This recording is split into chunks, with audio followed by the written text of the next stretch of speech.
Hi, I'm Jennifer Cotis with Keller Williams Integrity Lakes, and today I would like to talk about crazy people. Well, actually, I want to talk about seller safety, but crazy people are a part of it. We're in the middle of our busy season, and I'm at an open house.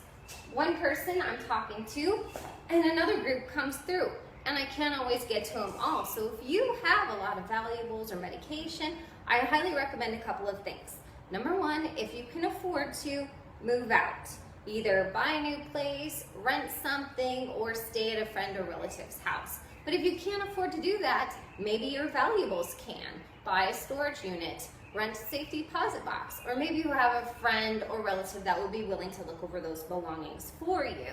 You can also beef up your security, but if there's a particular person that you have a problem with, I highly recommend staying away from open houses. But for more information, give me